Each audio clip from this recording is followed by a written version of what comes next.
প্রথমে ভিডিওটা শুরু করার আগে আসলে একটা টেবিল দেখাতে চাই, একটু টেবিলটা একটু ভালো মতো দেখে নেন।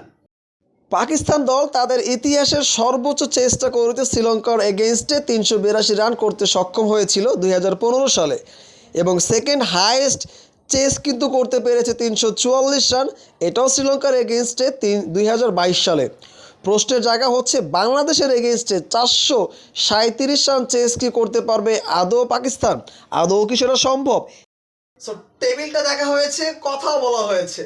সো এইখানে পাকিস্তান দলকে যদি ম্যাচ জিততে হয় তাহলে নিজেদের অতীত রেকর্ড তো ভাঙতেই হবে, সাথে বিশ্বর যে রেকর্ডটা আছে 418 রানের যে একটা চেস, যেটা 2003 সালে টিম উইন্ডিজ করেছিল অস্ট্রেলিয়ার এগেনস্টে, এইটাও ভাঙতে হবে।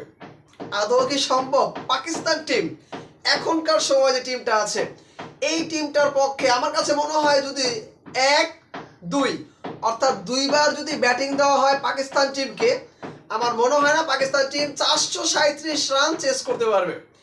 প্রথমে মুশফিকুর রহিমকে অজস্র শ্রদ্ধা এবং ভালোবাসা, প্রাণ ঢালা শুভেচ্ছা। 137 রান করেছে বাংলাদেশের মিস্টার ডিপেন্ডেবল, এখন বর্তমান সময়ে সবচেয়ে বেশি সেঞ্চুরির মালিক কিন্তু মুশফিকুর রহিম। 14টা সেঞ্চুরি করেছে টেস্ট ফরম্যাটে। বাংলাদেশ দল আজকে 390 রান করেছে, গুনে গুনে উইকেট পড়েছে 10টা। একটা সময় আমার কাছে মনে হচ্ছিল বাংলাদেশ দল ডিক্লেয়ার কেন করছে না, অনেকক্ষণ ধরে অপেক্ষা করছে। এবং বাংলাদেশ দল কিন্তু আসলে আদৌ ডিক্লেয়ার করার চিন্তা ভাবনা তারা করে নাই।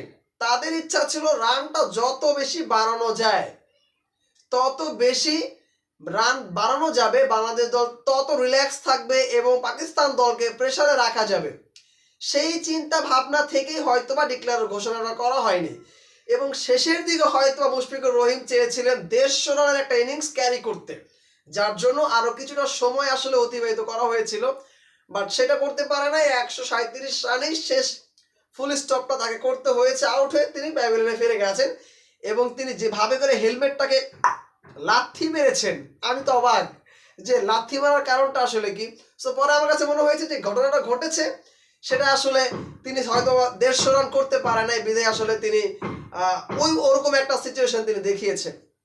শুরু থেকে যদি বলা যায় বাংলাদেশ দলের মাহমুদুল হাসান জয় কিনে কথা হয়েছিল, বাট তিনি 52 রানের একটা কার্যকরী ইনিংস উপহার দিয়েছে। মোমিনুল হক সৌরভ গতকাল যে বলেছিলাম 30 রান করে আউট হয়েছে এবং আমি আগের ভিডিওতে বলেছি 4 দিনের মধ্যে এই টেস্ট শেষ হতে যাচ্ছে এবং আমার কথাটা হয়তো বা আগামীকালই শেষ হয়ে যাচ্ছে টেস্ট, আমার কাছে যেটা মনে হচ্ছে।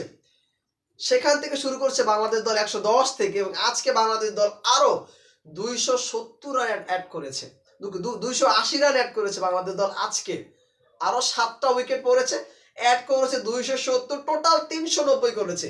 লিড দাঁড়িয়েছে 436, টার্গেটটা 437 পাকিস্তান দলকে করতে হবে যদি পাকিস্তান দল জিততে চায় তাহলে। কিন্তু আমার কাছে আগে বলেছি দুইবার ব্যাটিং দিলে আসলে পসিবল না। পাকিস্তান দল আসলে এই মুহূর্ত থেকে আমি ড্যাম শিওর তারা জানে তারা এই ম্যাচ হারবে। সো তারা যেটা করবে, তারা আসলে 2 দিনকে অতিবাহিত করা যায় কিনা। এখন 2 দিন যদি পাকিস্তান ব্যাটিং করার সুযোগ পায় টানা 2 দিন, তাহলে তো পাকিস্তান ম্যাচ জিতেই যাবে। সো এখানে আসলে কোনো সন্দেহের কোনো বিষয় নাই। তবে পাকিস্তান দলকে কখনোই 2 দিন ব্যাটিং করার সুযোগ বাংলাদেশ দলের বলাররা দিবে না। দেখেন যেটা বলতে চাচ্ছি, বাংলাদেশ দল যে উইকেটে খেলেছে একেবারে মানে রিল্যাক্সে খেলেছে, রিল্যাক্স, কোনো প্রেশার নাই। অ্যাটাকিং যে একটা বোলিং আছে না, দুমড়ে মুচড়ে ভেঙে চুরে দিবে, এরকম কিন্তু বলার পাকিস্তানে নাই আসলে। হাসান বলেন, আপনি আব্বাসকে দেখেন, শাহজাদকে, তাকে দেখেন, দুমড়ে মুচড়ে দেওয়ার মতো কিন্তু কিছু নাই।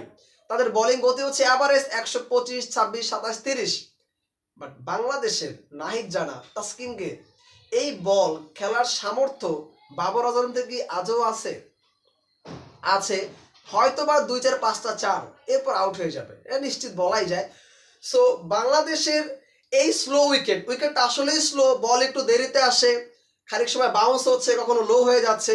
ব্যাটসম্যানরা খুব স্বাচ্ছন্দ্যের মধ্যেই পেসার দিকে মোকাবেলা করতে পারছে, কারণ বলের গতিটা কম তার জন্য। তবে বাংলাদেশের নাহিদ জানা, তাসকিনদের বলের গতি অ্যাভারেজ 144, 45, 150 গতি বল আসে।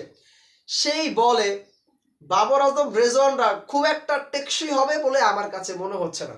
দেখেন পাকিস্তানের হাইস্ট চেস তারা করেছে 2015 সালে 382 রান তারা চেস করেছিল এবং 2022 সালে তারা শ্রীলঙ্কার এগেনস্টে সম্ভবত 344 রান চেস করেছে এবং সেই ম্যাচে বাবর আজম 119 করেছিল এবং রেজওয়ান 45 রানের একটা ইনিংস কার্যকরী ইনিংস আছে এবং আব্দুল্লাহ শফিক যিনি এই ম্যাচে নাই তিনি 160 রানের ইনিংস ক্যারি করেছিলেন এবং সেই ম্যাচটা পাকিস্তান জিতেছিল। 344 তার থেকে 100 রান বেশি অলমোস্ট। সো আগেই বলেছি যদি পাকিস্তান এই ম্যাচ জিততে চায় তাদের নিজেদের রেকর্ড তো ভাঙতেই হবে। বিশ্ব যে রেকর্ডটা আছে 418 রানের ওয়েস্ট ইন্ডিজের, এটা আসলে ভাঙতে হবে। সো এই মুহূর্তে পাকিস্তানের এই দলটাকে আমার কাছে ব্যালেন্স মনে হচ্ছে না। তারা আসলে হয়তোবা একটা সম্ভাবনা জাগাতে পারে, বাট আমার কাছে মনে হয় পাকিস্তান দল অচিরেই ম্যাচ হারছে এবং চতুর্থ দিন অর্থাৎ আগামীকালের মধ্যে এই ম্যাচটা শেষ হতে যাচ্ছে। তারপরেও যদি আগামীকাল পাকিস্তান ব্যাটিংটা করে 7 থেকে 8টা উইকেট পড়েই যাবে। আজকে 2টা ওভার খেলা হয়েছে, পুরো ওভার খেলার সুযোগ হয়নি আলোক স্বল্পতার কারণে। আগামীকাল যখন পাকিস্তান ব্যাটিংয়ে নামবে তারা চেষ্টা করবে ম্যাচের রেজাল্টটাকে নিজেদের ফরে না এনে ড্রর চিন্তা করতে পারে। সো ড্রটা আদৌ পসিবল কিনা এটা একটা মুখ্য বিষয়।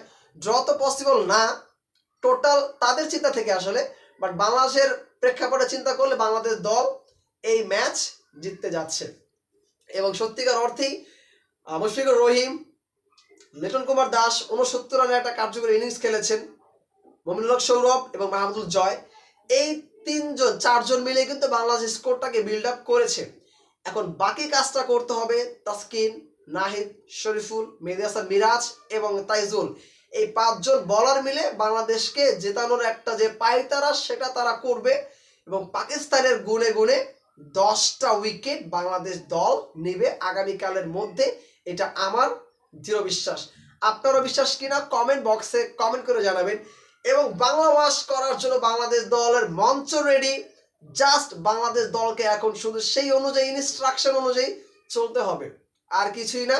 শুধু সেশন বাই সেশন বল করবে, 2টা বা 3টা করে উইকেট নিয়ে বাংলাদেশ দলের ফরে এই ম্যাচটা বাংলাদেশ দল জিতে নেবে এবং বাংলাদেশ দল আবারও পাকিস্তান দলকে হোয়াইট ওয়াশ করছে সেই আশা রেখেই আমি শেষ করছি এবং বাংলাদেশের কোটি সমর্থক এই ম্যাচটার দেখার জন্য আগ্রহ প্রকাশ করছে এবং হোয়াইট ওয়াশ অর্থাৎ বাংলা ওয়াশ দেখার জন্য অপেক্ষা করতে হচ্ছে 1টা দিন কিংবা 1.5 দিন।